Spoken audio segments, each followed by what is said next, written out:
Entonces, ahora entramos al capítulo de flujo en tuberías, ¿no?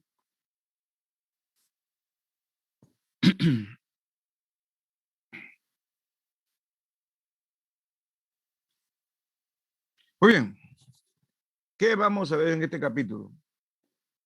Todo lo que es flujo en tuberías, las ecuaciones que van hacia el diseño de tuberías. Recuerden, cantidad de movimiento es diseño.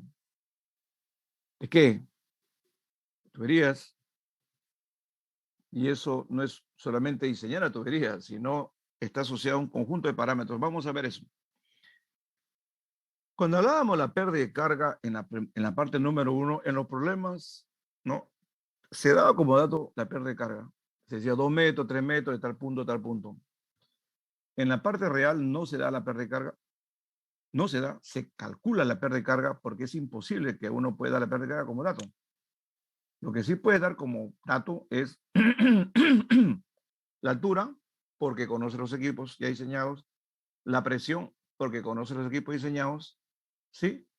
Y segundo, lo más importante, de repente puede dar el caudal, porque ya el equipo ha sido diseñado. ¿A qué me refiero en el equipo?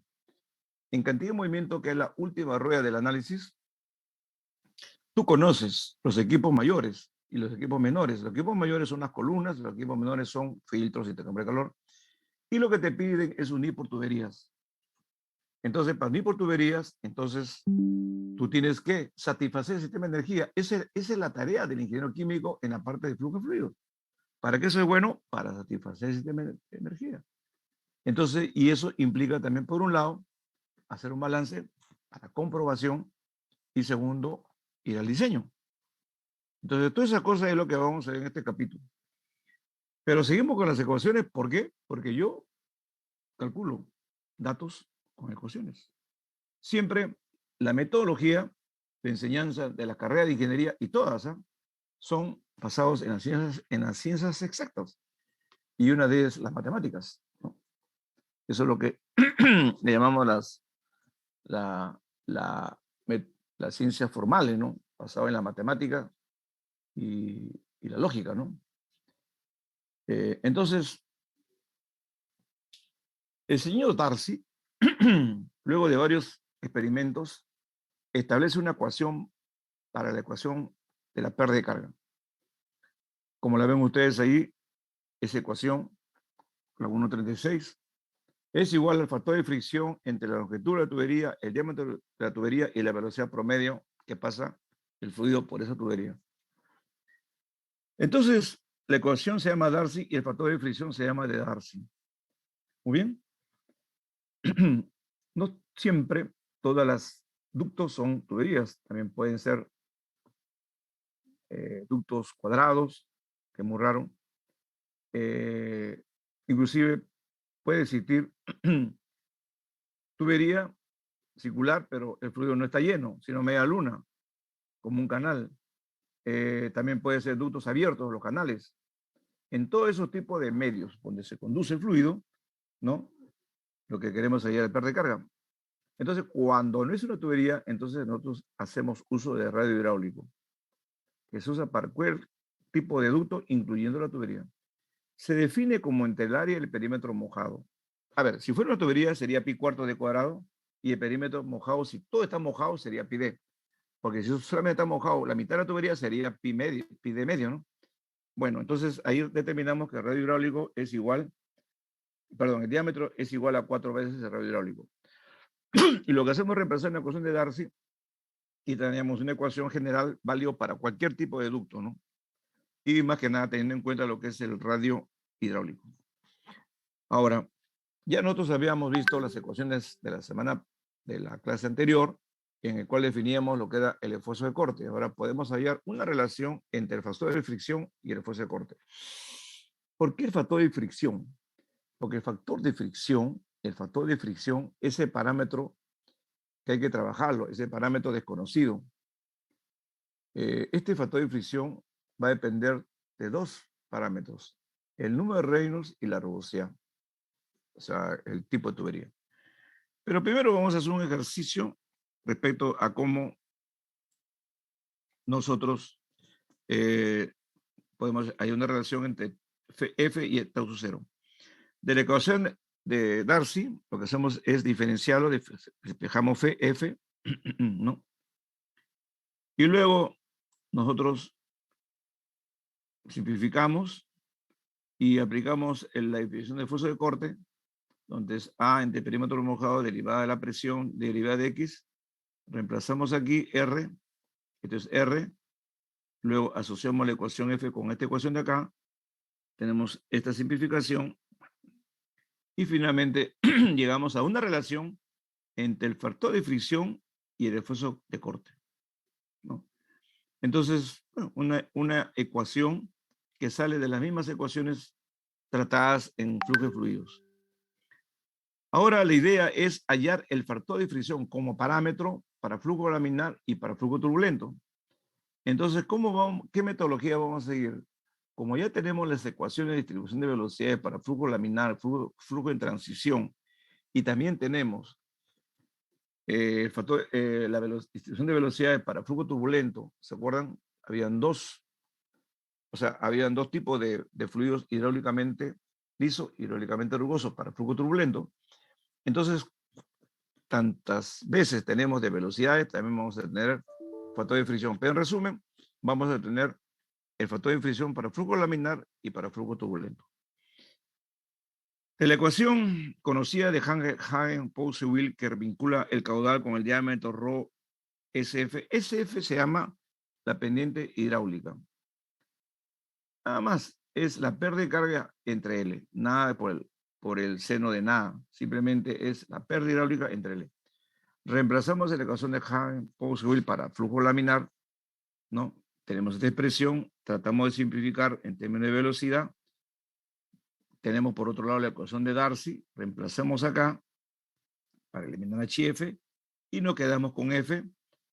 Al simplificar tenemos una ecuación final, que el factor de fricción, para hallar el factor de fricción en flujo laminar, simplemente es igual a 64 entre el número de Reynolds. Si ustedes observan la ecuación 1.43, es la ecuación de una recta. Nada hace de que sea no recta, es lineal.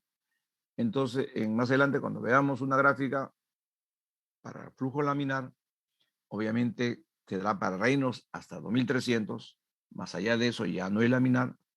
Entonces, siempre o tenemos la ecuación o no vamos a una gráfica. Entonces, para flujo laminar se está demostrando ahorita que es 64 entre el número de Reynolds. Muy bien. Ahora vamos ya a las ecuaciones de flujo turbulento. Como siempre, cuando se empezaban estudios así de flujo turbulento, había muchos hidráulicos, doctores inclusive hasta ahora, ¿no?, que siguen desarrollando muchísimo la ciencia de mecánica de fluidos. Y para eso, pues, yo le voy a enseñar, no sé si ahorita más tarde, el uso de los gestores bibliográficos, ¿no? Es muy bueno tener cómo se forma un paper para cualquier estudio, inclusive para cantidad, ¿no? Tenemos algunos repositorios, algunas bases de datos. Una de ellas es Google Scholar, tenemos Alicia. Las otras sí cuestan, ¿no? Tienen precio. Obviamente, una de las más usadas es el Saber, ¿no? Entonces, eso cuesta mucho. Tú encuentras todas las citaciones habidas por haber. Entonces, cuando uno empieza a desarrollar ingeniería y quiere profundizar en temas puntuales, entonces, más allá de los libros clásicos como el que estoy presentando aquí en la clase, también uno quiere profundizar y puede ir a las citaciones. Bueno. Bien, entonces, a ver, entonces acá nosotros tenemos al señor Blasius, Blasius. Él dice que fue alumno de Prandtl. En el año 1911, él encontró no encontró la correlación, plantea la correlación, porque la ciencia, el método científico tiene dos maneras de estudiar los fenómenos. La primera, tú generas mucha data. Entonces, son términos observables. Luego de eso, tú la contrastas terminando en un módulo matemático y en eso podemos usar, por ejemplo, en casos numéricos, regresión lineal. o no lineal. La otra es al revés. Y yo creo que al revés cuando sale una ley. Yo planteo la ley y luego, en base a la data experimental, yo refuto, contrarresto la ley o la acepto. Entonces, tiene dos caminos. La ciencia ha ido de dos caminos. En la primera, cuando tú planteas el modelo y luego haces la experiencia y demuestras que el modelo de la ecuación es válida, entonces prácticamente es una ley, ¿no? Y la ley no son descartadas. En el otro caso que normalmente hacemos los investigadores, o ustedes ven acá, es al revés. Planteo mucha información y luego de la información yo saco la ecuación. Eso más o menos lo que hizo Blasio, ¿no? Entonces él empezó a hacer varias corridas, medía la caída de presión, P1, P2, a un diámetro fijo, medir el caudal, la velocidad. Y luego él saca esta ecuación del factor de fricción que es válido para reinos entre 5 a 100.000. Ahora la pregunta, profesor, 100.000 es un turbulento, pero como entre comillas no tan turbulento, ¿no? Porque los turbulentos están a partir de 150.000, 200.000, 300.000 reinos, ¿no? Pero sin embargo, esta ecuación obviamente fue consistenciada, ¿no?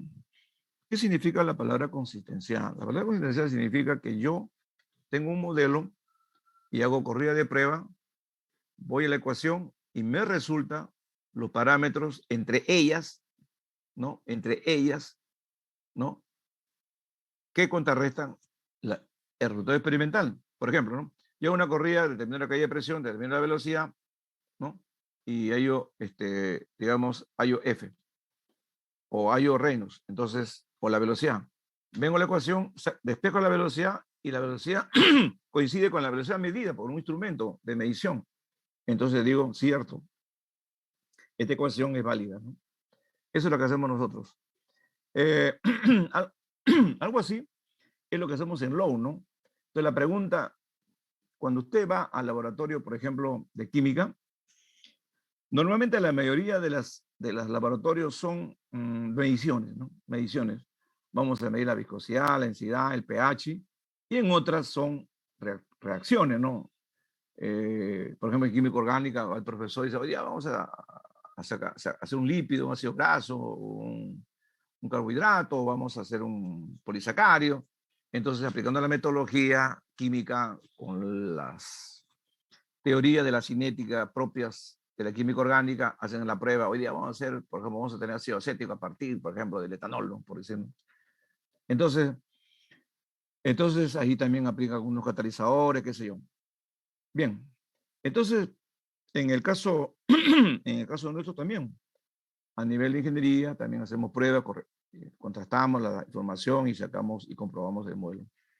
Entonces, parece que la ecuación de Blasio es muy buena, reproduce F en los valores entre 5 a 100.000. Eso fue lo que hizo Blasio. Ahora, voy a usar la ecuación de Blasio para meterla en la ecuación de Darcy. Voy a simplificar para tener una ecuación simplificada, entre comillas simplificada, y le voy a decir por qué se hace estos tratamientos algebraicos, ¿no? Esto está en el libro, ¿no? Entonces miren ustedes. HF, reemplazo, despego, más o menos voy agrupando, ¿no? Y, bueno, yo digo, ¿no? HF por peso específico y la caída de presión. Y acá tengo esta presión, la velocidad a la 0.25, ρ B, esta es viscosidad, el diámetro a la menos 1.25. Bueno, y luego ya finalmente tengo esta expresión. Entonces, tengo esta correlación que ven ustedes aquí, ¿no? Vamos a identificarla y analizarla. Entonces, me preguntan, oye, necesito calcular la caída de presión.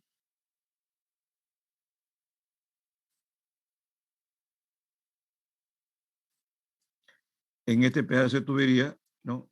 Que tiene un diámetro tanto, y tengo L conozco el caudal, conozco la propiedad, la viscosidad, la densidad y el diámetro.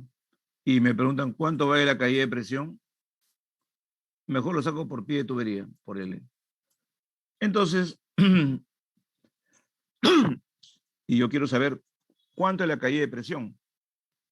Por ejemplo, esto está dado, habría que ver las unidades, está dado, por ejemplo, bueno, son 100 pulgadas de mercurio por metro de tubería.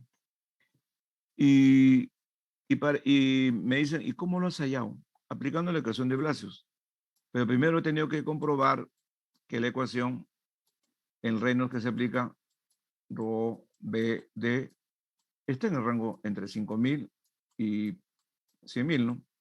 Entonces, ya estamos a los cálculos y me dice, oye, quiero calcular la caída de presión. Es para líquidos, obviamente, ¿no? Entonces, aplica la ecuación de Blasius y lo aplico. Pero ¿era necesario llegar a esta ecuación? La respuesta es no. ¿Por qué no? Porque, por lo siguiente, ¿no? Si yo tengo la ecuación de Darcy y me falta hallar F, me voy a la ecuación de Darcy, hallo F, me voy aquí y hallo HF.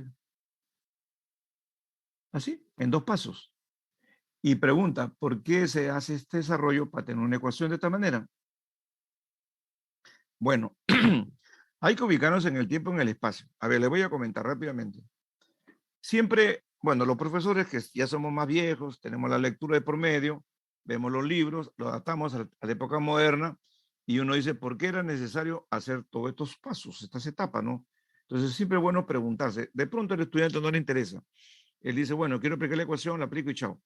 Pero yo, yo ya le dije en los primeros días de clase, se lo digo, se lo vuelvo a repetir hoy día, es que eso era cuando eras cachimbo. Ahora que ya estás en el 7º ciclo, tienes que cambiar tu metodología de estudio. ¿Cuál era mi metodología de estudio? Como dice el profesor, más lectura, leer más y más y más, porque ya la matemática, el desarrollo de los problemas lo voy a hacer porque ya creo que ya llegué a mi techo. Y lo que quiero hacer ahorita es hacer más lectura. Entonces, cuando uno empieza a investigar la más lectura, entonces encuentra el porqué de las cosas, ¿no? Entonces yo le decía, no era necesario hacer esto, pero si era así, ¿por qué el autor llega a esta expresión? Vamos a, vamos a ubicarnos en el tiempo, en el espacio, ¿no? A ver, hace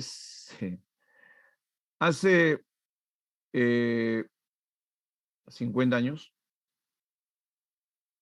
hace 50 años, yo estaba entrando a la uni, ¿sí? Ingresaba a la uni. Yo ingresé en el año 1971. Acabé el colegio en 1970. Ya mi promoción ya cumplió bodas de oro, ¿no? Y yo ya este año cumplo 70 años.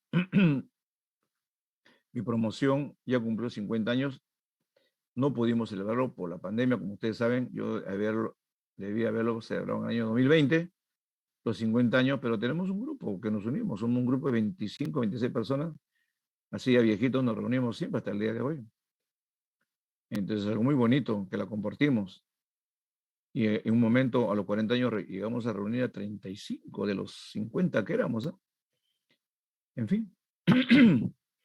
Entonces, ¿quieren que le encuentre la historia de la computadora o no? Pregunto.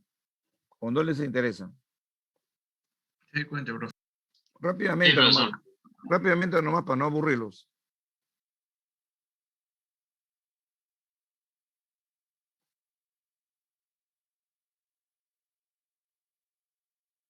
Uno, en el año 70 existían las computadoras grandes, era la Mainframe, la IBM.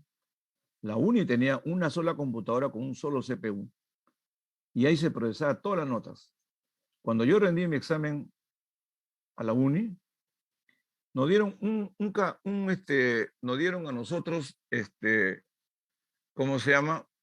¿Cómo era? La hoja óptica, mira, ¿cómo era mi familia? No me acuerdo bien. ¿Cómo llenaba? Ah, sí, Llenamos, nos daban una tarjetita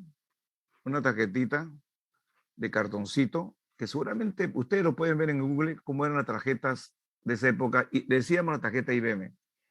Entonces, con el lápiz, nosotros, así como hacían ustedes las ópticas, llenábamos ahí la primera pregunta, la A, B, la C, llenábamos.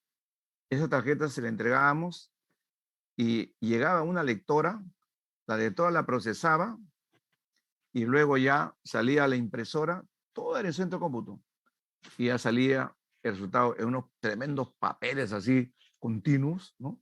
Salían nuestros resultados. Existía ya la computadora mainframe por los años 60 y la UNI fue la que tuvo una de las primeras grandes computadoras. A nivel estudiante, nosotros seguíamos un lenguaje científico muy bueno, que es el famoso Fortran. ¿Cómo hacíamos los programas? Nos comprábamos esas tarjetitas que le digo, entonces íbamos a unas máquinas grandes, como una remalladora, y poníamos la tarjeta y teníamos un teclado, esos teclados antiguos, que cuando teclábamos le hacía un hueco. Por ejemplo, tú querías escribir I es igual a R más 2, tú ibas y en el siguiente era igual, hueco, R, hueco, más, hueco, 2. Es como escribir y le iba haciendo huecos. Tú sacabas, si tu programa tenía 7, 20 sentencias, ya, entonces hacías ese programa y tú no podías correrlo. Pero para ir a esa pengantería habían como 8, 9, 10 para toda la uni. Y uno tenía que apuntarse en el horario. Una hora, después de la hora, la gente está esperando afuera. Ya, ese chompa roja que salga, ya acabó sus horas. Y si no querías salir, salías, te hacían bullying, te caía de todo. Ya, que venga el segundo grupo. Entonces, esa tarjeta lo dejabas al empleado y al día siguiente, después de 2 días, te daba el resultado. Tuviera el resultado, pucha, no seré por ama, me equivocó. En vez de poner R, puse J. Volver nuevamente a pedir tu turno, la cola y todo lo demás. ¿Por qué? Porque todo iba a un solo CPU que estaba en el tiempo del time sharing, o sea, esperando la cola para que me llegue a procesar. Cada uno la llegaba, procesaba el resultado, cada uno, y después lo imprimía. Cada uno se gastaba mucho papel porque te daban, no te cobraban, ¿no? Te entregaban tu tarjeta y tu tarjeta con, ¿cómo se llama? Con la impresión, que era un papel así continuo, ¿no? De 3, 4 páginas, bueno, ya, frito. Ya, pero a nivel personal, tú no tenías nada. Teníamos la famosa regla de cálculo. Es una reglita de tamaño que en el medio era una regla que se deslizaba. Entonces tú podías poner 4 por 3, agarrabas 4 por 3 y había una partecita donde tú podías poner hasta 2 decimales. Y esa era nuestra calculadora. Entonces no existía la calculadora de 4 operaciones. Y una de las personas, uno de los profesores excelentes, ¿no? Que manejaba la red del cálculo, y te lo juro que yo me quedaba maravillado cómo manejaba la red del cálculo, era nuestro profesor Oscar Almenara, ¿no? El profesor Oscar Almenara, un profesor de físico-química, ahora lleva su nombre, lleva pues una asociación, el SECOA, ¿no? Excelente profesor, un maestro, ¿no? Entonces yo era alumno, lo miraba como decía, y por esa época llegaban las primeras calculadoras de 4 operaciones. Eran tan grandazas que cuando tú la prendías era como una linterna, era una luz y la tenías que enchufar ahí en los pocos enchufes que había en las aulas que están ahorita, ¿no? Que las mismas aulas que yo también me he sentado como alumno. Entonces, tú conectabas ahí y ese tiempo yo pues tenía a mi familia en Estados Unidos y me mandaron una calculadora de 4 operaciones. Éramos 4, nomás creo que tenemos ese privilegio. Pero siempre había un alumno empeñoso que llegaba el profesor Almenara y él, pues era esos profesores que ahora ya yo no podría hacerlo, ¿no? En la pizarra resolvía el problema, multiplicaba de memoria, estudiarlo y después sacaba su red de cálculo y ¡pum! Sacaba el resultado. Y este compañero tenía la calculadora y cuando el profesor iba a hacer las operaciones, esas decimales, 3.28. El profesor volteaba y decía, ¿qué digo eso? Yo, profesor, ¿con qué lo has hecho? Con esto, allá. Así dijo esa palabra, allá. Esa palabra allá significa mucho. Después le explico por qué. Después decía, ya, 34-78, profesor. Ah, más rápido que él, ¿no? Sí, sí, por ahí va, dijo. Ya. la cuarta clase o la siguiente clase, el profesor Almenara dijo, ¿cuánto es? Ah, ya, profesor, 52.26. Ah, ya, listo. Ya no usaba la regla de cálculo. ¿Por qué le digo que ese cambio generacional fue trascendental? Porque cuando yo me fui, yo estaba llevando un curso de cuántica.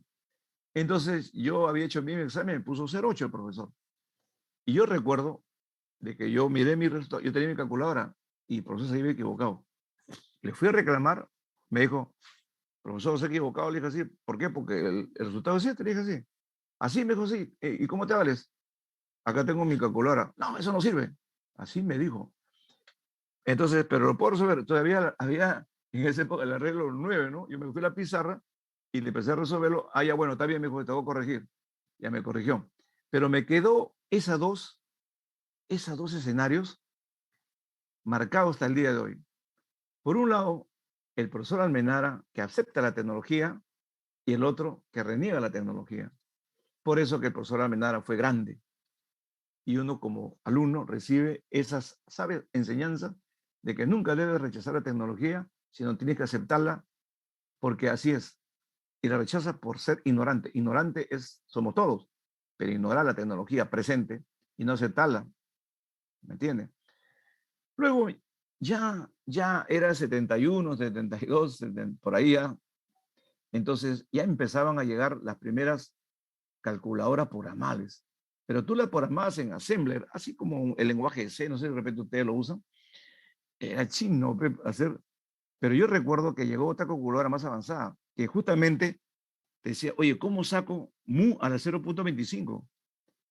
Cuando vino I a la X, a su madre, todos nos emocionamos, pues. Ya la gente empezaba a comprarse esas calculadoras. Y obviamente los profesores también ya no nos ponían los problemas, pues, enteros, ¿no? 4 por 7, ya nos ponían con decimales. Entonces, esta ecuación, por ejemplo, para la época era imposible resolverla. ¿Cómo sacabas tú D a la menos 4.75? Bueno, ya terminé, creo que terminé mi carrera con la calculadora programable, pero se trabajaba mucho en lenguaje de Assembler. Ya de profesor luego ya seguía pues la tecnología, ¿no?, de las calculadoras pequeñas, y en ese tiempo también ya en las facultades colocaban un terminal. Pero ese terminal no era un CPU. Ya el alumno ya no entraba a la picantería, se eliminó la picantería. El alumno hacía la cola para esos terminales. Tú hacías tu programa y lo mandabas a la cola, pero no como ahora que yo hago un programa y te sé el resultado. Ya, entonces llegamos a ese paso. En el año 84, 5, escuchen bien, llega una cosa que se decían, esto es una PC. 85, ¿eh? Y es una PC, es una computer, es una computadora personal. Y me acuerdo que llegó a la uni y una de las primeras que llegó fue nuestra facultad, porque el doctor que nos enseñaba en este tiempo ya la maestría, los trajo por un convenio. Y dijo, esta es una PC, todos nos quedamos admirados, pero se programa en un lenguaje, decía. Y el lenguaje se está usando el BASIC.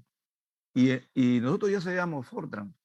Entre un lenguaje y otro es lo mismo, que el programa lo programa de cualquier manera, así como yo hago automatización con los PLC, les hago con un software, otro software, el que sabe programar, programa los estrategias de control y lo hace, no hay problema. Simplemente te adaptas. Lo importante es que tú sepas la lógica de programación. Entonces era un furor, pues ya estudiarlo todos, estamos emocionados, ¿no? Los alumnos, ya yo era profesor, los alumnos emocionados, también empezaban a venir las pequeñas calculadoras con el lenguaje BASIC y los chicos hacían computación y eran tigres, pues, como siempre, ¿no? Yo les dejaba los trabajos de cantidad ya con programas y todo. Pero esa PC, pues, era, pues, para la época hacía los cálculos de siempre. Ya por el año 90 ya, ¿no? Por el año 94, 93, 94, cuando ya empieza a llegar el e-learning, o sea, entrar la internet, que todavía no existía. Entonces allí pues tú ya querías entrar a internet y todavía no había ahorita lo que se llama el sistema de comunicación, ni análogo, ni digital, simplemente era por cable. O sea, tú conectabas tu teléfono y te conectabas a internet y te cobraban el teléfono. Tu cuenta salía 500, 600 soles, papá renegada, pues, ¿no? no como ahora, ¿no? Ahora te cuesta pues una tarifa barata, ¿no? Y me acuerdo cuando salía la cara, se demoraba 20 minutos para que salía primero tu cara, tu labio, tu nariz, se demoraba una eternidad. Y así iban viniendo las computadoras de 250K, después 1000K, después ya, y venían como hasta el día de hoy, pues ya estamos hablando de terabytes, ¿no? Entonces, el 90 fue el despegue, ¿no? Pero ya el 85 hasta 90, todo el mundo tenía una computadora, una PC, todo el mundo tenía. Era el boom. ¿Quién no se compró una PC en el 86? La moda, va a estudiarlo. La calle Wilson, que antes era la calle de la cometología y todo eso, pasó a ser lo que ahora es la sala, la cuadra de la computadora. Y ya pues el resto es historia. Eso fue la historia de la PC. Y miren, quien le habla, la ha vivido desde la red de cálculo hasta el día de hoy. Tengo esa suerte de haber pasado por todas estas etapas de la enseñanza, ¿no? Es muy bonito. Y bueno, yo ahorita estoy desarrollando más, mi campo es automatización, ¿no? De procesos, es mi especialidad. Ya usted cuando lleguen al noveno le vamos a enseñar a programar PLC, cómo hago control a través de una computadora con los equipos de proceso, ¿no? Columna de extrusión, absorción, intercambio de calor, destilación.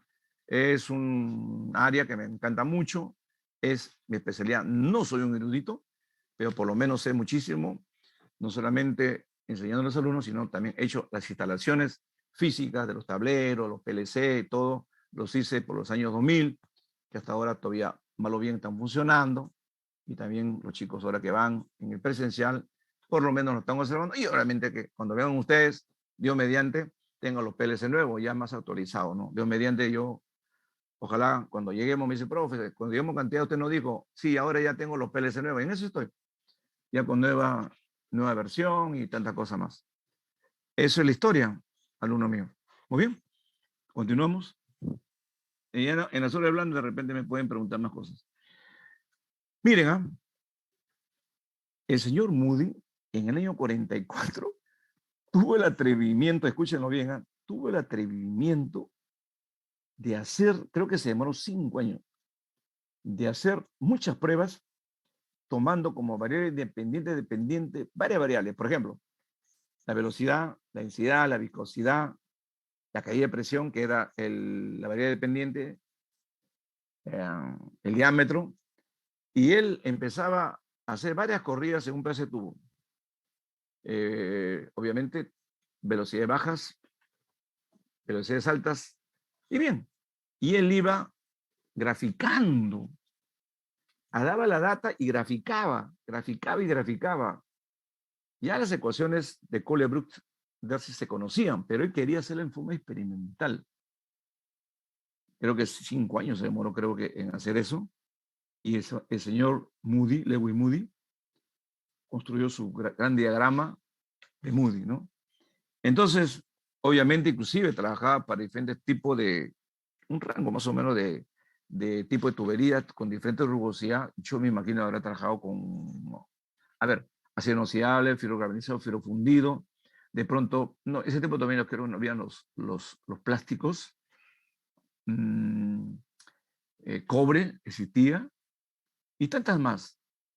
Entonces, esta tabla, por ejemplo, que es básica, para hallar K/S, que es la rugosidad del diámetro, tú entras con el diámetro, depende del tipo de tubería, hallar la rugosidad relativa.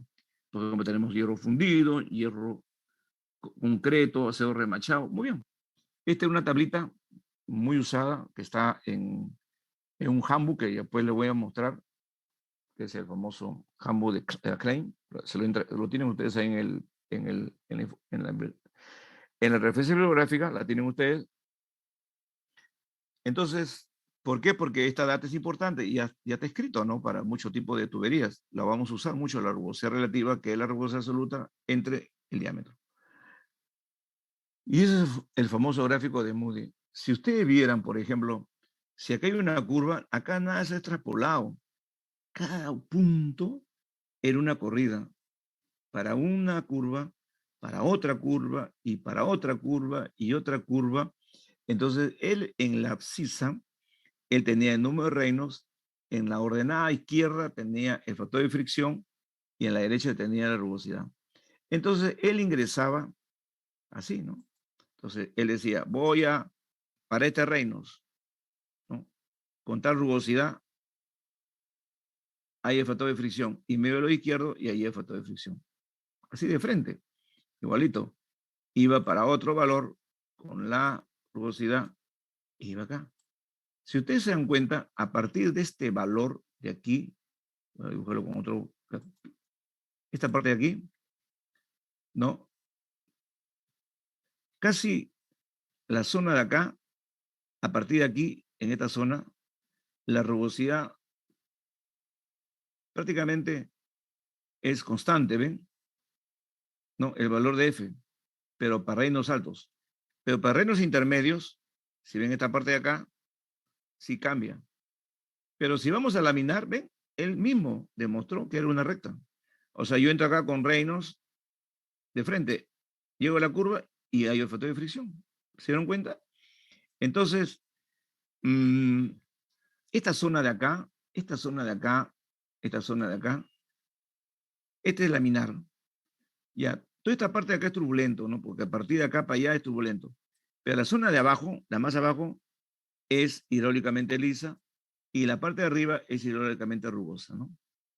En fin, el famoso gráfico de Moody.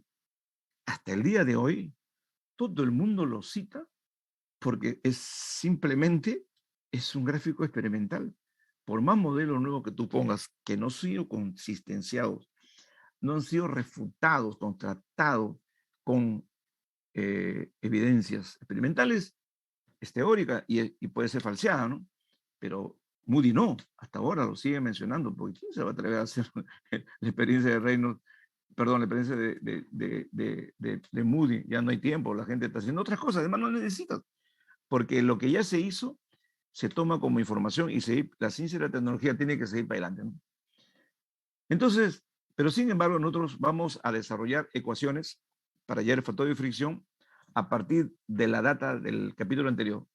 Y luego hay que contrastar con Moody. Y eso es lo que hacen los chicos. Cuando entran al laboratorio Low, por ejemplo, para hacer pérdida de carga, ellos dicen, ¿qué vamos a hacer, profesor, pérdida de carga? Vamos a hallar el F experimental, porque podemos tomar datos experimentales y la vamos a contrastar con los datos teóricos, por ejemplo, el Moody o las ecuaciones que las vamos a presentar en un momento. Entonces, uno llega al Low para hacer la consistencia. Aparte de hacer la corrida, el alumno aprende el manejo del equipo, toma los datos, todo eso, también hace un cálculo, hace un informe técnico. Entonces, una de las partes más importantes es la constatación. Por ejemplo, hoy día lo vi a los chicos, entré a Low para ver el intercambio de calor, estaban trabajando los chicos en intercambio de calor, y yo me emociono, ¿no? Porque ese equipo, el 2003, 19 años, así 19 años, y usted lo ven que está casi nuevo. Estaban los chicos anotando, estaba con el profesor Apaza, conversando un ratito. Le digo, mira, este fue el último equipo que hice y estaba chévere, ¿no? No puedo creer, han pasado 19 años, le decía. Y estaban anotando los datos, todo. Por ejemplo, ¿no? Por el lado teníamos un intercambio de calor que por el lado del vapor era vapor de la caldera, es un vapor saturado a 80 psig, y por el lado de los tubos pasa agua, que era el fluido que se quería calentar. Entonces, cuando yo hago un balance de calor por el lado del agua, yo lo que hago es, como es el agua, pues el agua, entonces yo lo que tengo es un calor sensible, entonces lo que yo aplico la ecuación de calor sensible, o sea, ms sub p del TT. Y por el lado de la coraza, que es el vapor, como es vapor y es un vapor saturado que se va a condensar, simplemente el calor latente por la masa, sudó, ¿no? Entonces, en la transferencia de calor, ¿no? Que existe entre los equipos, en el equipo, entonces yo tengo perfiles de temperatura 1 y 2 para el fluido caliente y 1 y 2 para el fluido frío, o 3 y 4. Entonces, como decimos, ¿no? El calor entregado por el vapor al agua es el mismo calor recibido por el agua del vapor. Entonces, estos tienen que ser iguales. Como el alumno, como está en el laboratorio y no hay nada que calcular, porque ese es laboratorio, yo voy a anotar todos los datos. Sea ya la masa, su peso con promedio por tablas, el DTT, conozco T1 y T2. Con la tabla de vapor, conociendo la presión de vapor, hay el calor latente y luego la masa y tienen que ser iguales. Si no es igual, entonces la diferencia es la pérdida de calor. Entonces se le pide calcular la pérdida de calor por radiación. O sea, significa que hay pérdidas. Deberían ser teóricamente igual, calor entregado, calor ganado. Pero en el laboratorio contrastamos y sacamos el calor de pérdida, que eso no hay ninguna ecuación que te calcule el calor de pérdida. Simplemente la ecuación la sacas por la diferencia de efecto el defecto o exceso que se está dando, ¿no? Y eso es, el alumno lo va y en el laboratorio lo comprueba. Para eso se hizo el laboratorio. Entonces, toma datos, eh, calcula, contrata y verifica que realmente, en este caso le pregunta, por ejemplo, la pérdida de carga. Pero no solamente eso, sino ya usted, el siguiente curso que van a llevar ustedes, el calor también se puede dar por la ecuación de diseño, UA, ¿no? El área LMTD, ¿no? Que es la media, logaritmo media diferencial de temperaturas, donde aquí cuando uno inicia intercambio de calor, uno de los efectos más importantes es el coeficiente global. Uno inicia asumiendo esto, pues después ya uno llega al U calculado con el U teórico, porque es un método, un algoritmo de prueba y error para llegar a U. Hay un método bien bonito para diseñar intercambio de calor, que también cuando lleven calor lo van a hacer. Me gusta mucho este modelo de diseño, ¿no? Hoy en día ya pues lo hacen con Excel, ¿no? Más bonito, en mi época lo hacíamos a mano, ¿no? Pero bueno, el equipo lo construí y ahí está, para hacer todos los cálculos, también allá los coeficientes periculares, del lado externo, externo. Es un laboratorio que se hizo, o sea, cuando yo hice el equipo, yo no hice el equipo por hacerlo, sino yo tenía que ir pensando primero en el modelo matemático, porque el alumno va a ir allá a hacer cálculo. No es una prueba que yo hago y chao y me voy a mi casa. No, sino tiene que data, tiene que contratar, tiene que verificar, validar, estudiar. No es una práctica para un visitante, ¿no? Que si la válvula pone acá, pone allá. Luego con esa data ellos tienen que defender, o sea, hay una orientación la próxima semana y tienen que defender ante el profesor sus resultados, o sea, tiene que defender sus resultados, y el profesor le hace pregunta, ¿no? Entonces, eso es bonito del low. El low es eso, alumno, no es una cuestión que yo voy, hago mi corrida y me voy a mi casa, no. Por eso que, y vale 2 créditos, y los dos decir, esto como si fuera 6 créditos, porque tenemos que hacer informe, tenemos que sustentar, tenemos que, o sea, teóricamente le demanda más tiempo, pero ¿por qué vale 2 créditos? Dice el profesor. Por la definición, pues, como usted sabe, ¿no? Una hora de teoría es un crédito. 3 horas de laboratorio práctica es un crédito. Entonces, luego tiene 1 hora de teoría y 3 de práctica. Entonces, 1 más 1, 2. Pero el alumno dice, no, profesor, son 4 horas que tenemos que estar. Pero así ha sido definido el creditaje en la UNI, ¿no? Muy bien. Seguimos. Siempre hay cosas colaterales para seguir hablando. Entonces, mucho vamos a ir hablando del gráfico de Moody. Entonces, ahora lo que nos falta a nosotros es formular las ecuaciones, ¿no? Es formular las ecuaciones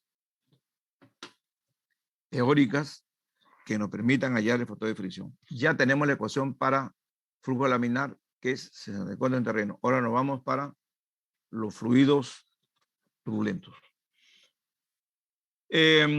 Nosotros sabíamos del capítulo anterior, por ejemplo, para el flujo hidráulicamente liso, el espesor de la subcapa laminar está vinculado con esta relación de 11.6 viscosidad entre velocidad de corte. ¿Qué relaciones más teníamos? Que la ecuación que habíamos llegado para flujo hidráulicamente liso era esta expresión, donde K viene a ser, pues, ¿cómo se llama? La constante, K viene a ser la constante, sí, es la constante de, el caso ese, que es la rugosidad absoluta. También habíamos deducido el esfuerzo cortante que dijimos que era válido para flujo laminar turbulento, porque como era en la pared, así sea turbulento, predominan los efectos laminares. Y luego, en forma general, a lo largo del tubo, más o menos habíamos dado una expresión de tau sub R para cualquier valor de R, porque esto es en la pared, de R medio del TPX. Por otro lado también, miren, todas las ecuaciones que vamos a usarlo, porque este es un tratamiento algebraico, ¿no? También habíamos sacado una relación entre F y el esfuerzo cortante válido para cualquier tipo de fluido. Muy bien. Entonces, vamos a una tubería hidráulicamente liso. Entonces, aquí nosotros tenemos el área y una relación entre ellas E2pi R menos WI, donde R viene a ser el radio por donde va a circular la tubería, ¿no? Y I viene a ser el R es el R viene a ser el radio de la tubería y I viene a ser cualquier valor de R a lo largo del tubo. Bien, entonces ahora, bueno, diferenciamos Q es igual a B por A, pero diferenciar sería dB, B por dA. En este caso se está asumiendo que B constante se refiere a la integral. Y esto de acá, de acuerdo a la relación de dA, viene a ser 2pi R menos W de I. Hago la integral y me queda 2pi RB RI. Ahí nomás. Entonces yo digo, lo que hago es meter B deducido en el capítulo anterior, ¿se acuerdan? Para hidráulicamente liso, esta expresión, ¿ven? Y acá viene toda una jarana de simplificación, sabiendo que Q es igual a por B promedio. Eso no se olviden. Ya, entonces, meto la ecuación de distribución de velocidades de flujo hidráulicamente liso y ahora viene todo un tratamiento algebraico. Pues esto sí no vale la pena explicarlo mucho, simplemente es una simplificación algebraica, ¿no? Que en pocos libros los hay cuando llega a una expresión. ¿Ven? Es un tratamiento algebraico para simplificar y para llegar a una ecuación esperada. Bueno, como les decía, Q es igual a B promedio entre A. Para una tubería sería pi r cuadrado. Esto es la expresión. Reynolds, ¿no? Es igual a BR mu. Y bueno, regreso. La velocidad de corte está su cero entre ρ. También aplico esta expresión que ya le dije hace un momento. La velocidad de corte es definida F8B. Acá está, de ahí sale. Reynolds es igual a esta expresión. Usando todas las correlaciones, vuelvo nuevamente a la expresión de arriba que estaba deduciéndolo. Entonces ya hablo de velocidad, ¿está bien? Y reemplazo esto, B por raíz de F, porque la idea es sacar B. Me quedo con F, ¿ven? Eso es lo que yo quiero al final, para flujo hidráulicamente liso. Y llego a esta simplificación, pero yo no quiero logaritmo natural, sino quiero logaritmo decimal, y tengo esta expresión, aunque puedo seguir simplificándolo, y llego a esta expresión 1 raíz de F, 2 logaritmo decimal, reino de raíz de F menos 0.8. Esta ecuación, ¿qué cosa es? Es la ecuación de F para flujo hidráulicamente liso. Muy bien. Yo empiezo a asignarle valores en un pedazo de tubo y de seguro que va a reproducir toda esta parte baja de Moody. Esa es la idea, ¿no? Toda esta parte baja que es para flujo hidráulicamente liso. Y es cierto porque cuando se han hecho ya las contrataciones de poner los puntos encima de la gráfica de Moody, que son experimentales, se ha llegado a una similitud enorme, ¿no? Entonces, aquellos que pueden llevar el gráfico de Moody a un software, bien, o aquellos que no, entonces simplemente usan la ecuación esta, ¿no? Usan esta ecuación y lo ponen como su rutina, porque la subrutina va a ser calcular el factor de fricción. ¿Por qué? Porque si yo no conozco el factor de fricción, no voy a hallar el pérdida de carga y finalmente, acuérdense bien, uno de los parámetros que nos piden o es hallar la presión a la salida o el G de la bomba. Pero ¿cómo hallo F? Porque no, ¿cómo hallo HF? Para conocer HF mi problema es F. Entonces entramos a un algoritmo, ya van a ver los problemas trancas que existen, ¿no? Los algoritmos que se presentan de acuerdo al sistema de tuberías que existen. Pero por ahora estamos teniendo ya una primera ecuación para flujo hidráulicamente liso. Y para hallar el factor de fricción para un tubo hidráulicamente rugoso, sencillo, porque simplemente partimos de la ecuación de distribución de velocidades para hidráulicamente rugoso y hacemos el mismo tratamiento que lo hemos hecho para hallar el F para hidráulicamente rugoso. Entonces, igualito, ¿no? Partimos de dA, QB por dA, lo mismo, hacemos lo mismo. En vez de poner B, Sí, Alonso, exacto. sí, Hay una ecuación, sí, sí te escucho. el ¿Alguien? logaritmo, ¿qué agarra? ¿Solamente al número de Reynolds o también al raíz de F? No, O... no. ¿Esta de acá o la anterior? A ver, regreso. ¿Aquí? Esa, ajá. No, solamente agarra raíz de F. A ver, sería así. Hasta raíz de F. Sí, a ver, sí. Lo pongo acá abajo. Sí. A ver, digamos, podemos poner así. ¿Está bien? ¿Se entiende? Sí, mejor, profesor, gracias. Sí, y sí, buena pregunta. Sí, solamente raíz de f y menos 0,8 es aparte. Por eso que tú te das cuenta, mira, si yo voy a hacer un cálculo y lo tengo como su rutina, es una ecuación, no es implícita. Y es tranca. Ya me doy cuenta que van a ver ustedes los problemas complicados que se van a enfrentar en ingeniería química, es porque la mayoría de las correlaciones son implícitas. Me explico mejor. Si yo tengo I es igual, a ver, F es igual a 4 por R, ¿está bien?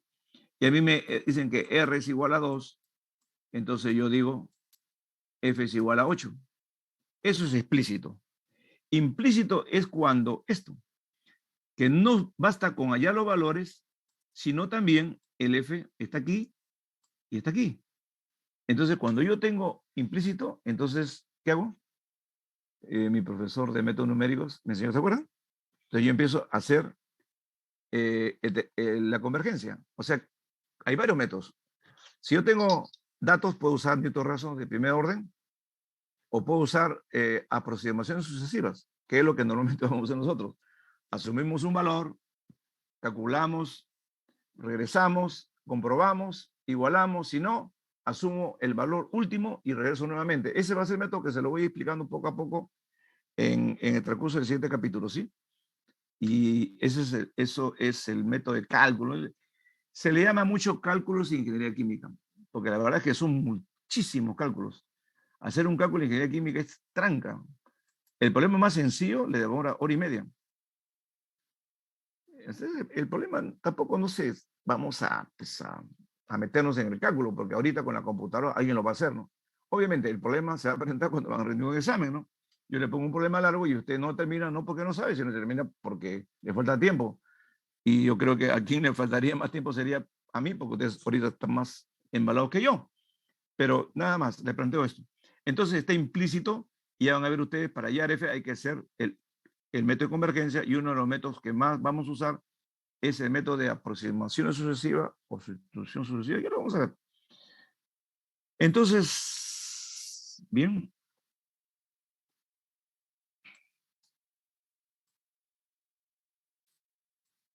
Continuamos. De igual manera, no sé si estoy en la misma. De igual manera, ya, se hace el mismo procedimiento, ¿no?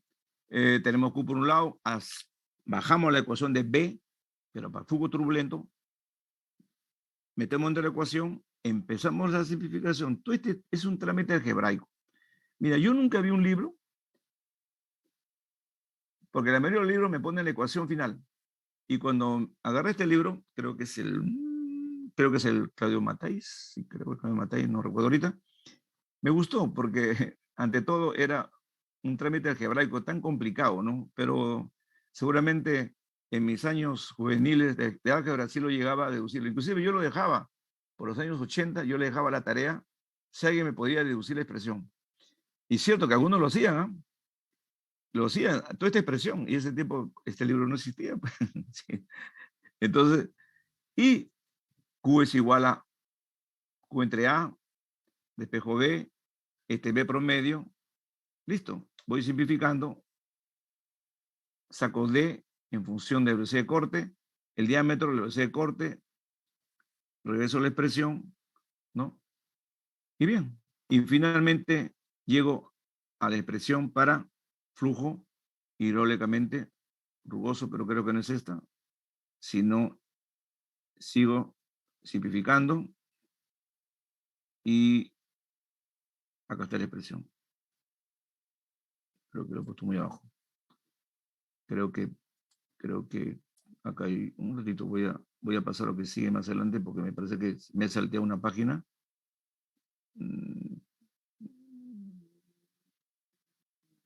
No la tengo aquí, se me ha ido, creo, esa página, pero yo tenía que concluir en esta ecuación. No la veo arriba. Esta sí la deducimos, pero esta de acá me parece que me salté una página. Porque cuando yo llego aquí nomás, Acá está, pues sí, acá está. Pero este es igual. Por logaritmo.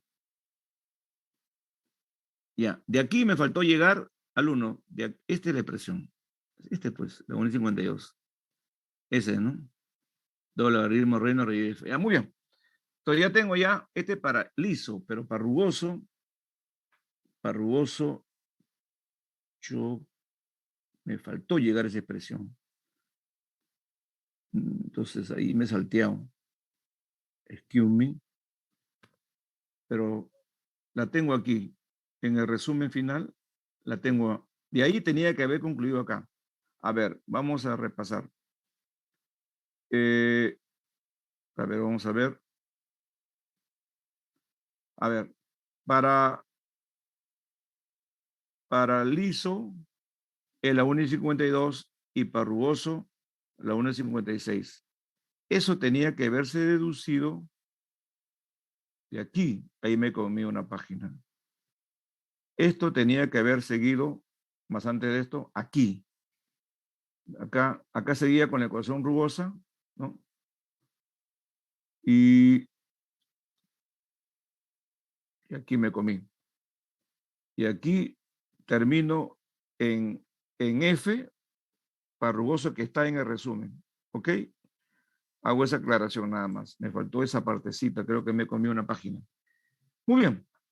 Entonces, yo ya tengo ya las ecuaciones, escuchen, para flujo hidráulicamente liso y para flujo hidráulicamente rugoso. Y ahora lo que hago es combinar las dos ecuaciones porque también tengo una zona de transición. Entonces, ¿qué cosa es la zona de transición? A ver, le explico mejor. Yo tengo acá la tubería, ¿ok? Y empieza la velocidad. Perfecto. Yo digo, yo quiero hallar F. Tengo dos caminos.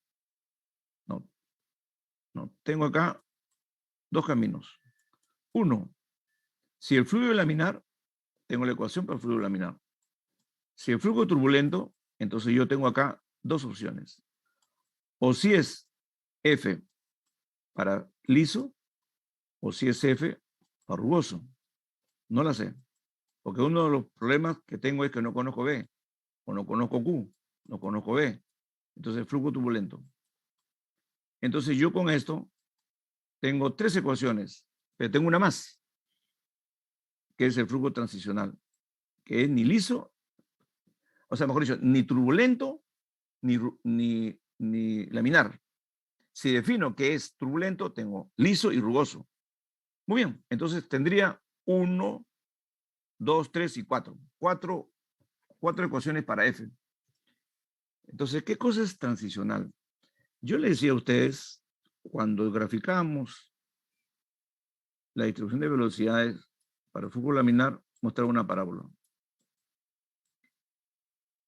En la distribución de velocidades para flujo turbulento, como es un logaritmo, entonces más o menos así la curva. Ya está bien ahí. Ahora viene la situación. Si fuera turbulento, ¿está bien? Yo quiero aplicar la velocidad, la ecuación de distribución de velocidades en esta zona. Aquí, hasta acá. Pregunta, ¿qué ecuación aplico? ¿La ecuación para el flujo turbulento sea liso o rugoso? La respuesta es no. Tengo que aplicar la ecuación para el flujo laminar, porque así sea turbulento o rugoso, acá predominan los efectos laminares. Entonces, yo establezco allí una zona transicional. A eso se refiere la zona transicional. Pero si ya estoy aquí y sé que está completamente desarrollado como flujo turbulento, entonces digo es turbulento, pero todavía me falta definir si es liso o si es rugoso. Entonces, muy bien, para eso se ha hecho un estudio de descarte que va a terminar en un algoritmo que se la voy a mostrar ahorita.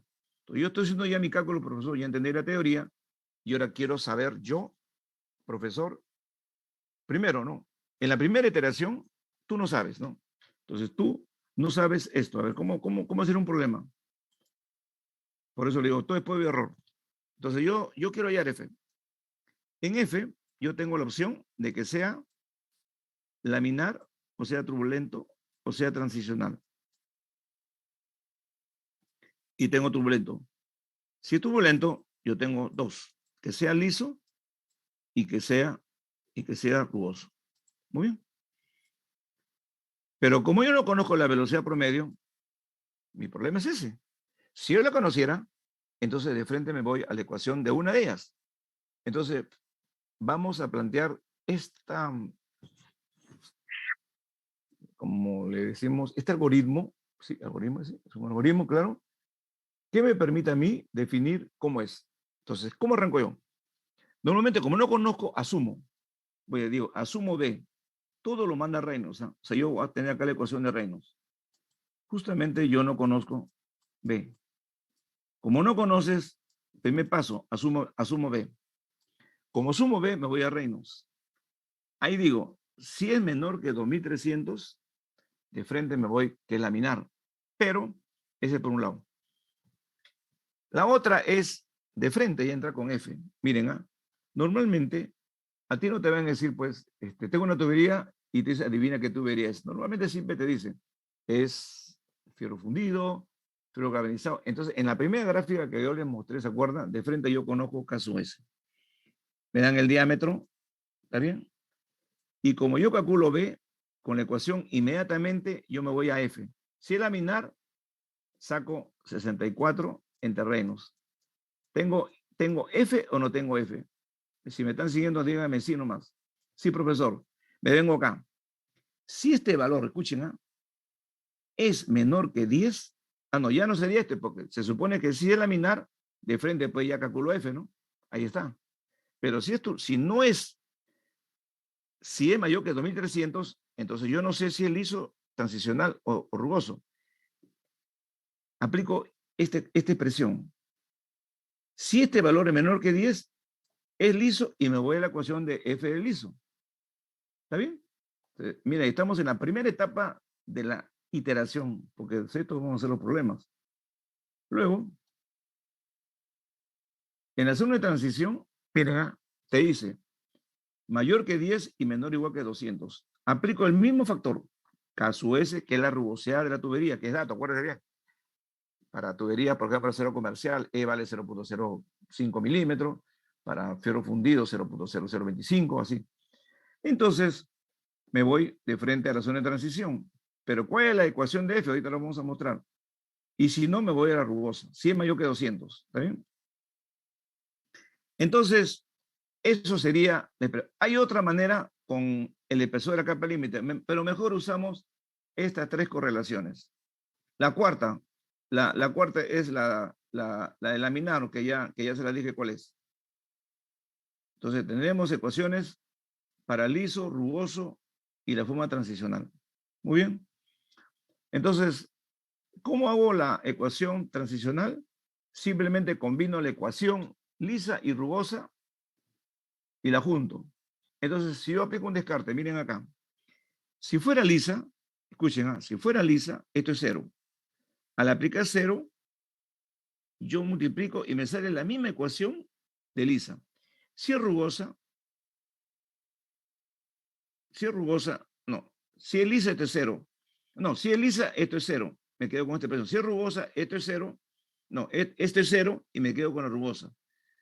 Entonces, la ecuación transicional es aquella que une las dos ecuaciones.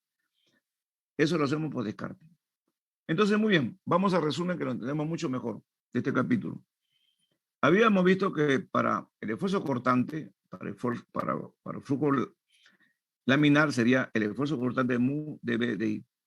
Dijimos también que para la tubería turbulenta ya no aplicamos la ecuación de Levi-Cossé de Newton y nosotros nos quedamos con la ecuación de Prandtl, que es la longitud de mezcla de Prandtl, donde dijimos nosotros que la longitud de mezcla de Prandtl es la longitud de remolino de la aparición y desaparición de remolino. ¿Cómo es esto? En la tubería, visto desde el punto de vista molecular, era mejor explicarlo molecularmente.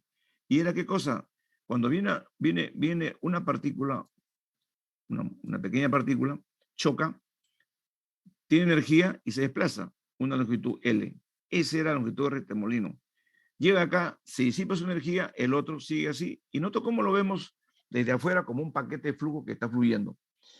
Entonces, para eso, Prandtl establece esa ecuación.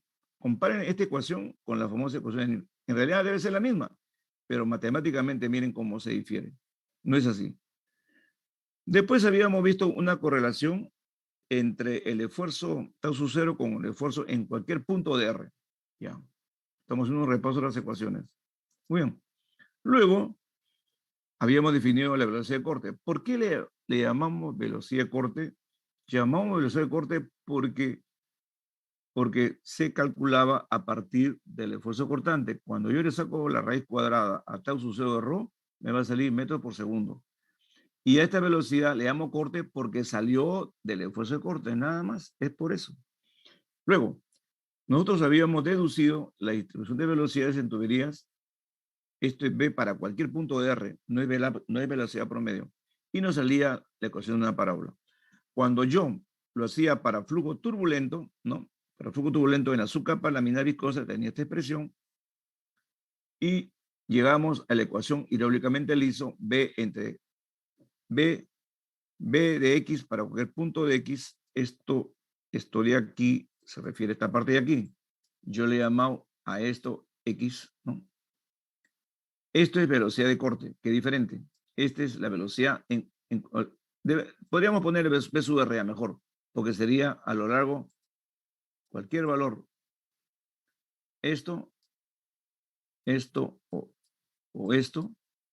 Esta velocidad, ¿cómo lo calculo? Con esta expresión, este valor, despejo y despejo todo lo demás y calculo BR en el punto R1, de la tubería. En este caso ya no sería I, sino sería R. Se le ponen I para ser aplicado a cualquier tipo de ducto. En nuestro caso, si es tubería, sería R y sería velocidad su R.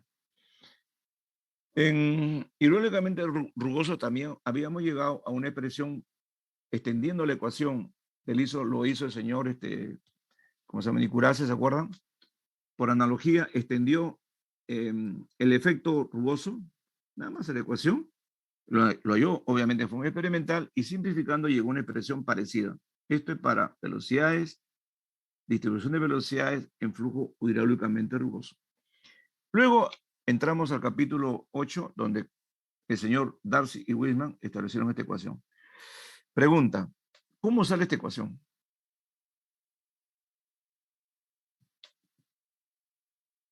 Haciendo ya un poquito de la filosofía ciencia, ¿no? A ver, ustedes, si muchos suelen revisar las grabaciones mías, pueden contrastar con lo que voy a decir. Si no, ahorita lo pueden revisar, para revisar la ecuación. Cuando enseñé el capítulo de análisis dimensional, ¿se acuerdan que yo había estudiado la ecuación de caída de presión entre L y salieron varios grupos dimensionales? Yo, ¿qué cosa quería? Hallar la caída de presión en función de todos esos parámetros. De allí, de esta relación de análisis dimensional, Darcy y Wiseman sacan esta expresión. Esta expresión sale del método de análisis dimensional, alumnos. Corrigen algunos parámetros experimentales y juntan las dos ecuaciones y sale la famosa ecuación de Darcy y Wiseman. Entonces, uno pregunta, es una ecuación traída de los cabellos. Bien. ¿Ustedes se acuerdan en el curso de fenómeno de transferencia? ¿Se acuerdan en el curso de fenómeno de transferencia cuando le planteaban la ecuación, o sea, la ecuación del esfuerzo cortante para fluidos newtonianos? Y entre los newtonianos teníamos la ecuación de Bingham, pseudoplásticos, isotrópicos, ¿se acuerdan? Y ellos planteaban una ecuación. Esa ecuación salía al revés. De los datos observables llegaban a la ecuación. Bingham estableció su ecuación. Y luego la contrataban con otro tipo de materiales parecidos para ver si cumplía el modelo de Bingham o el modelo de Oswald de Wahl o el modelo de, digamos, ¿cómo se llama? Bien, esos modelos se pueden hacer en el laboratorio que tengo ya en Lowe, ¿cómo se llama?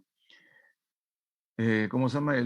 Tengo un equipo de agitación donde se puede medir el esfuerzo cortante y la potencia y se puede deducir, ¿no? Porque tengo el dinamómetro que me mide el torque. Entonces se puede deducir el modelo matemático para diferentes tipos de materiales. Por ejemplo, si pongo, por ejemplo, una gelatina, pongo, por ejemplo, una pintura, un fluido viscoso, entonces se puede deducir la ecuación y de acuerdo a los datos yo puedo decir, este sigue el modelo, es pseudoplástico porque sigue el modelo de pseudoplástico, de Bingham, etcétera, ¿no? Entonces, es bueno la parte experimental porque se puede corroborar y comprobar estos modelos. Muy bien, retomamos nuevamente lo mismo.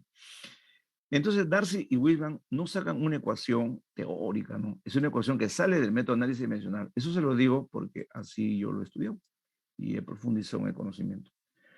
Muy bien, pero a mí no me interesaba mucho la distribución de velocidades, porque a mí me interesaba mucho más F, porque desde F parte todas las, eh, todos los requerimientos para hallar el diseño de tuberías. Entonces nos habíamos abocado exactamente en hallar F. Entonces por ahí habíamos deducido el factor de fricción para flujo laminar y luego cuando estábamos a turbulento teníamos la zona D, liso, ¿no? Y por ahí también vino Blasio y dijo, para reinos entre 5.000 a 100.000, usen esta ecuación, también validada. Y luego, con las ecuaciones de distribución de velocidades, habíamos deducido nosotros la ecuación para hidráulicamente liso. Acá está. Y luego, para hidráulicamente rugoso, esta expresión que por ahí se me fue, esa media paginita, que no concluí. Y luego, conociendo la discrepancia en el flujo transicional, entonces nosotros teníamos la ecuación junta. Ahora, si ustedes se dan cuenta, miren acá, eso es lo que yo quería mostrarles. A ver, ya. Acá nomás, esta ecuación, la 1.67, si es liso, esto se va y multiplica 2 por 2, 4, pero hace una regresión y llegamos a esta expresión parecida.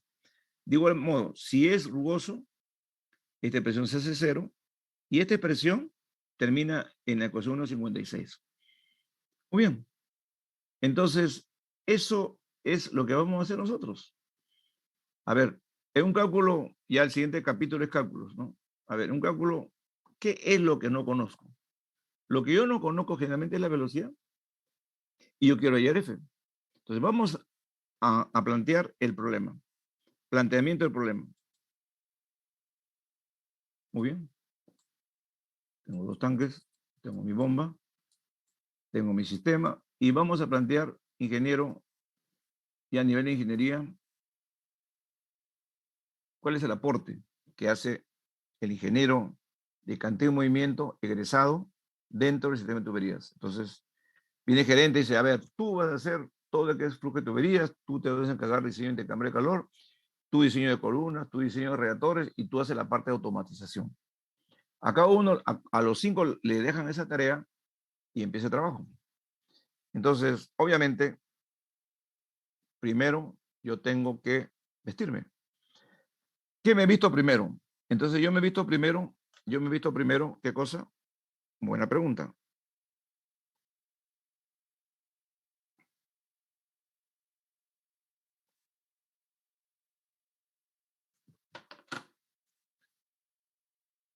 Si yo me voy a vestir con un traje, yo primero me pongo el BBD, luego me pongo la camisa, obviamente después me pongo el saco y ya me vestí.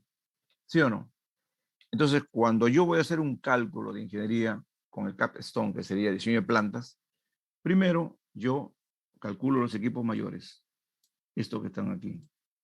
Luego los equipos menores, intercambio de calor, filtros. Imagínate todo que no está unido por tuberías. Si acá hay un reactor, también primero el reactor. Se diseña el reactor primero. Primero, cinética química.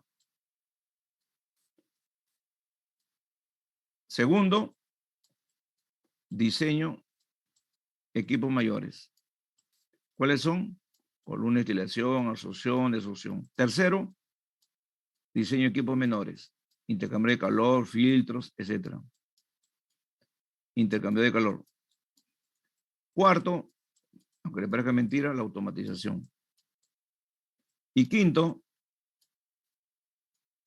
diseño de tuberías. Es así como se viste con el traje una persona. ¿En qué sustenta su hipótesis, profesor? Fácil. Voy a sustentar. Pero, profe, una pregunta. Este es noveno. Este es octavo. Este también octavo. Este es noveno. Y este es séptimo. ¿Por qué primero yo hago el noveno, después octavo, noveno y séptimo? Y séptimo es el último. Y yo estoy llevando ahorita séptimo para luego llevar noveno, ¿no? ¿Alguien me puede responder esa inquietud?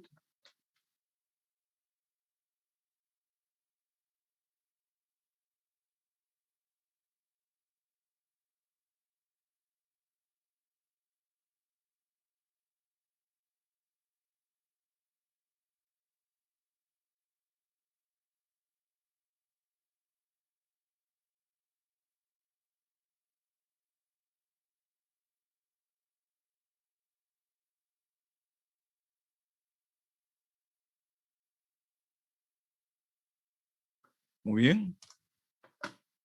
Entonces, la razón es lógica, ¿ya? Primero me olvido de mi currículum.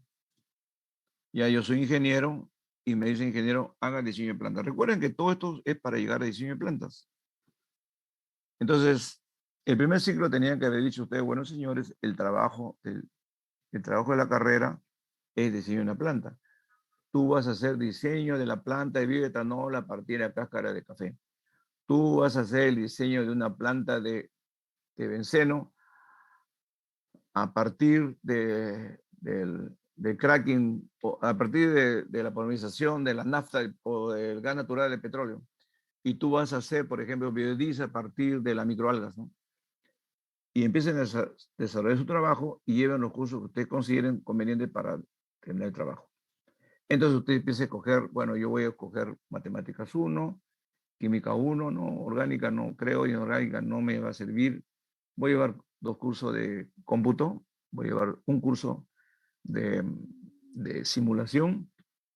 Sí, termodinámico tengo que llevarlo. Entonces tú escoges los cursos.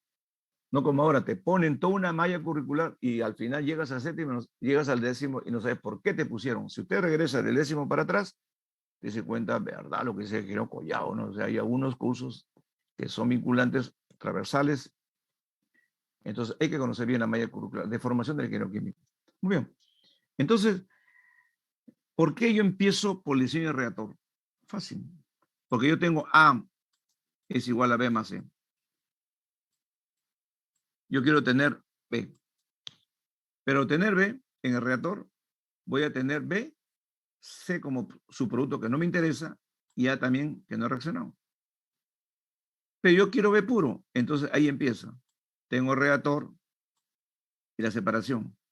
Si esto da lugar a una separación por destilación, entonces yo primero tengo que precalentarlo y yo llevar una con la destilación. Miren cómo se va formando el equipo, ¿ven? Y obviamente cuando yo hago los cálculos, todos los valores son conocidos. Acá está el tanque de alimentación para el reactante 1 nomás. Pueden haber sido 2. Luego, tengo que diseñar los equipos mayores, en este caso las columnas. Pero las unidades menores son intercambio de calor, viendo al tercer paso. ¿Y por qué tengo que hacer la automatización? Porque si yo aquí voy a hacer una estrategia de control para colocar un sensor de DPCell que requiere una caída de presión, hago control de flujo y hago la válvula, y si yo más tarde voy a colocar mi bomba y solamente considero tuberías, entonces cuando arranca la bomba, esta caída de presión de válvulas son de 30 a 40 psi y solamente la bomba era para una caída de presión de 10 psi, en tuberías solamente pierde carga y al colocar la automatización, si me incrementa más 80, esa bomba que diseñé no va a servir para nada. Es por eso que primero cinética, luego transferencia de masa, luego intercambio de calor, luego automatización y al final diseño de tuberías. ¿Me entendieron? Esto repásenlo 50,000 veces, esta partecita. Entonces, una cosa es como se está llevando la parte académica. Ahora, ¿por qué me enseñan cantidad de movimiento? Porque primero tengo que, como conocimiento, tener el concepto de flujo de fluido, luego calor, masa, cinética y luego instrumentación al final. Porque para saber automatización, tú tienes que saber las 3 transferencias y diseño de reactores como conocimiento para entender automatización. Pero en el momento de hacer diseño de planta, la cosa es al revés. le estoy demostrando al alumno. Cualquier duda lo hacen en la media hora de hora blanda. Entonces, muy bien. Como ya está planteado el problema, entonces mi problema en este momento es diseñar. Ya vamos a entrar al siguiente capítulo, que es diseñar. Pero uno de los problemas, como le dije, es hallar, no es hallar F, sino es hallar HF. Porque al final S1 es igual a S2 más pérdida de carga. Yo tengo que evaluar la pérdida de carga, pero la pérdida de carga va a estar supeditada a dos valores, B y D. Huevo de la gallina, o conozco B o conozco D, pero si conozco los dos, el equipo está diseñado. Si no conozco uno de ellos, entonces el cálculo se llama diseño. Si conozco los dos, simplemente el cálculo se llama cálculo. ¿Diseño qué es? Es un cálculo en el cual no se conoce una variable independiente. ¿Se dan cuenta? Eso, por favor, que quede grabado. ¿Ya? Entonces, esto lo que les voy a enseñar es lo mismo que se aplica para diseño intercambiario con una iteración. Hay que entender, por eso les decía siempre, conozcan los parámetros, tienen que adornar los parámetros, porque al conocer los parámetros, usted va a entender mejor lo que es un diseño. Y al final va a terminar un ejercicio de cálculo para el que sabe computación, va a ser un experto, pero simplemente es una herramienta, pero la parte es entender qué es lo que quiero hacer. Cuando sale el diseño de tuberías, como yo le decía, volviendo nuevamente al equipo, a mí no me interesa hallar F, a mí me interesa lo que me dijo el gerente. ¿Qué haces tú para que este fluido llegue a 2?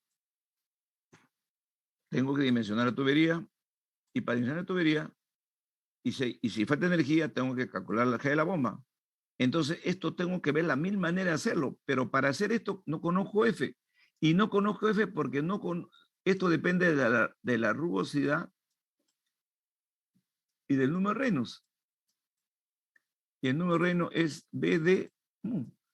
Y justamente acá está, o D y B. O sea, tengo dos factores, ¿no? Entonces, nuevamente, quiero con otro lapicero porque me está saliendo mal. Esto depende de la rugosidad E entre D, que en el Claudio Mattei le están llamando K sub S, a la rugosidad entre D. Y depende del número de Reynolds. El número de Reynolds viene a ser Rho B D entre mu. Entonces, si F depende de estos dos, entonces llega el problema. El gran problema de cantidad y movimiento es o conoces D o conoces B, o uno de los dos.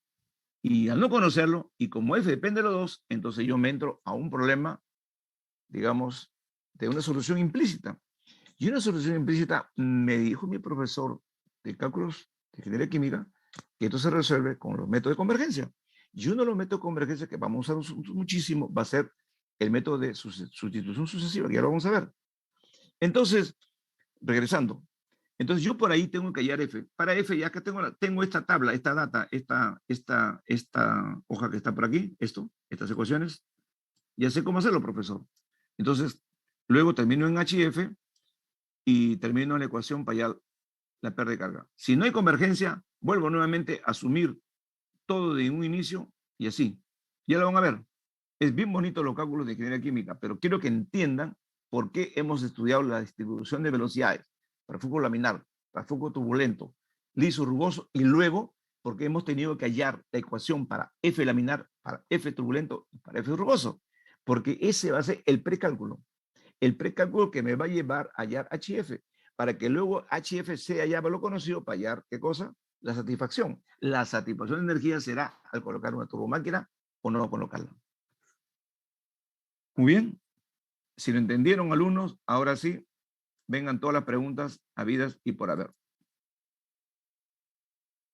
Entramos ya a la hora.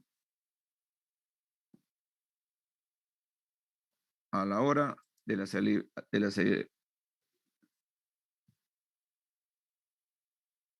Recording Listo. stopped. Como ha sido muy intenso, no ha habido break, así que seguimos nomás para adelante. Algunos que quieran relajarse, como no lo veo, ustedes sí pueden irse a tomarse un lonchecito, ¿no? Y aquellos que están interesados, pero eso sí, no se me vayan. Mira, ya se quedaron 22. Yo voy a pasar lista. El alumno que tiene 30% de existencia, simplemente va a tener que tener un castigo.